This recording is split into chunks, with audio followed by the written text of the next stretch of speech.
We're doing the SCP mod in an F250 Power Stroke, and that just basically goes right behind the factory radio. And what this is going to allow us to do, besides being an Android extension, is we're going to run the EZLynk gauges on the center screen. And I'm sure we're going to figure out other things that we can do with it as well, but that's the whole main reason behind this one. And some of you may remember us from the upfitter switch install. So here we go again. And with a lot of gentle persuasion and prying, this top grill eventually pops off. Two of these screws are right inside these holes here behind the speaker. And then there's 3 tabs under here that you pop off. Once you lift that up, you just remove that clip on there for the speaker. Vents, a vent, a door. Yeah, vent, door, a vent-a-door. I have an Italian supercar now. Where's that spudger? This part is anxiety right here. Look at it. Oh, there we go. It's another one. Oh, why'd you look at that? Buy a $60,000 truck, and we're already trying to rip the interior out. We already did with the upfitter switches. Yeah, I know. Second time, round 2. Here we go. We like to do this for YouTube, so other people can decide whether or not they want to do it. Is that more of it coming out? So basically, we got it to here. This part right here is just like super flimsy, and there's a tab. I don't know if you can see. I guess this tab right here, same on the other side, is just, it just makes it feel really flimsy. So what I found is you just kind of jam this guy in here and just give it a little pop, and it comes right out. So instead of snapping this in half, which thank God we didn't do, otherwise we'd have to be doing another take, and this might come out a week later. Figure out how that one comes out. I'll try to do that so I can't see what I'm doing, and maybe it'll come out, and then I can see what I was doing when I go to edit this video. Oh, unreal! That doesn't do anything. The TV box. Well, look at that. Figured it out. The most cumbersome thing so far turned out to be that first plastic piece. Once you get past that, everything else just kind of gets a little easier. Pretty sure.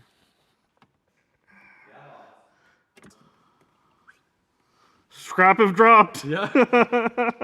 I am holding what is called the FCIM, the Front Controls Interface Module. There are several modules that make up the Sync 3 system. This is the most visible and most, HMI, human-machine interaction interface part of it, right? But this isn't it. This is actually one of the pieces in Sync 3.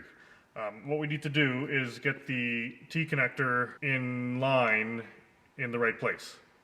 And the removal of the FSIM, or Front Controls Interface Module, is merely to first gain access to what we need to get to. So it's not this. It's not what I'm holding. Are they not keyed? That might be slightly concerning if they're not keyed because, like you said... I know, so now we figure out by pushing buttons which one does what. Although, actually, no, yeah, there are all the pins are on this almost the same position except for this one. Okay. Yeah, but they fit in the different connectors. Yeah, I see that. Controlled interface module, and telling everyone that we don't actually need to do anything with that right now. That's like item unrelated right now. So yeah, I guess we'll use the reference diagram as provided by the hardware vendor. We actually need to get to, so that was the FSIM I was holding. This is the module that we're adding to the environment, and this is the... Oh, God damn it!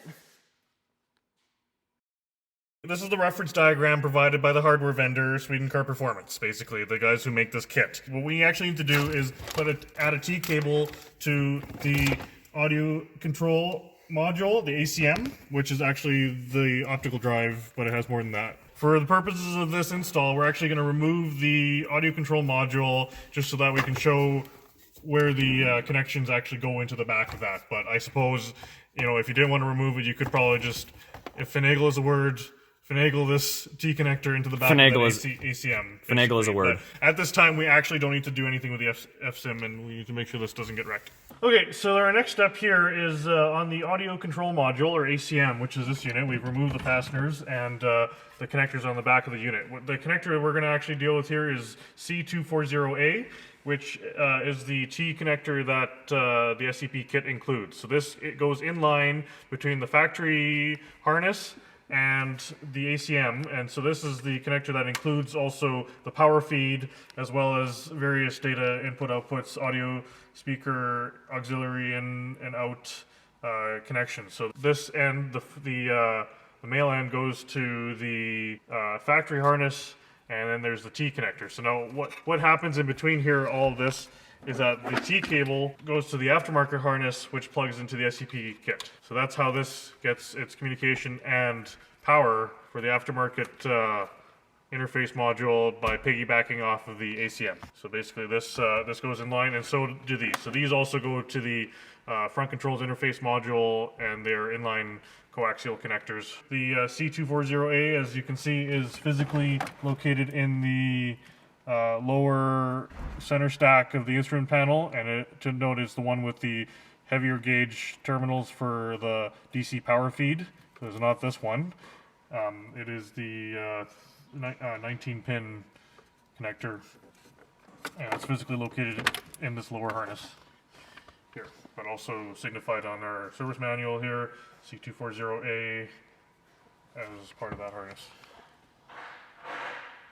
Yep, and that was the original harness that was plugged into this thing. Yeah, that's a bit of TV magic, but we removed that for smoother description. Yeah. This, but basically, easier to do in one take.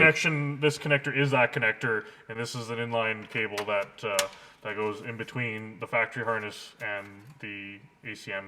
And then just quickly update. So this was all held in, the trim piece here and all the buttons and stuff held in by just these clips here, and then the screen and this module here is held in by just these same screws. It's, oh wow. Okay, anyway, that's the description of the task here. We'll actually break off here and implement this. So basically what we did is we plugged everything back in, and we came up and around through here, as Kevin's doing like very super quickly and like super record time. Oh yeah, here we go. So basically now we're going for final fitment. Okay, that's one. Oh wow, all that work just for one, eh? Yeah, no, I was just gonna think of like zip tying it into the hole there. Like just Yeah, but make sure it can't rattle. USB. Let's get a quick view here. Okay, so we zip tied that, the SCP, to the frame. And then we just basically have the USB coming out here just so we can play with that, just so it's easier to access. Yeah. Exactly. The dash tastes great. Anyway, let's boot up the SCP. So you do that just by holding this until it boots up. Oh, that's kick-ass. Okay, so anyway, we're gonna go down on this little rabbit hole here. So yeah, it comes with a menu configuration interface, so we just wanted to see what you could do with this. And then I guess Kevin's just gonna push buttons and see what happens. Oh, you know what? I speculate. Oh yeah, here we go. This is the display settings, right? So you can change the brightness level. Oh, so this is just like a... This is the service menu, basically, so to speak, right? So we can't get into there without this. Without this switch, yeah. Oh. This is how you would add or change your camera inputs and what you want to hook up to it, right? So. Okay, so that's kind of something to hang on to. So what happens when you push a button right now? For science. Oh, okay, so it just boots that up. Yeah. And then color, whatever, camera. So let's do only one camera because I only have one camera. Yeah. Rear factory. One, yeah, okay, yeah. So I have nothing else. You want to try it? Try the camera. So just throw it in reverse. Sure. Oh, okay. So that it switches back. You hear the relay click. Yeah. So now we have the trim and everything put back on. It sits just like it did from the factory. You can't tell the SCP is there. So we're going to go ahead and turn the ignition on. Sync 3 boots up normally. We're going to go ahead and boot it up now. Just a long press here, and everything should transfer over. Everything, including your radio, works just fine. So we'll go and turn the radio on. And we're going to go back to the SCP. So you can listen to your phone or your radio or satellite radio, whatever you choose to listen to while running the SCP. So while you're listening to radio, you can still control the volume from the dial. You can change the station or switch your songs or whatever through your phone. You can shut it off there, which is what we're gonna do. So you have internal memory on the SCP. You can browse the internet if you're hooked up to Wi-Fi. So we saved the calibration to the internal memory, and it's pretty simple to do. It's just in your settings. So we're gonna now go to our apps, and I'm gonna open up the Auto Agent app. because that's what I was planning to run, and the whole purpose of this mod was to run the auto agent app. No different than running on your phone. So you can go here, run your gauges. So you can go ahead and tune your vehicle through the SCP. If you have an EZLynk, you can do all that stuff. And let's see. Check everything that's open. I'll show you as well, while we're in the EZLynk page, say you were to put your truck into reverse, the camera would come on. And that's pretty much it.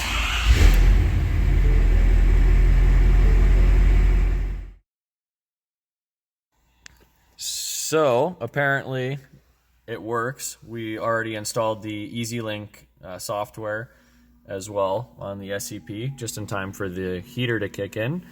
We have Kevin hard at work reviewing footage to be edited, I guess. So Our install process. fourth wall break. Yeah, unreal.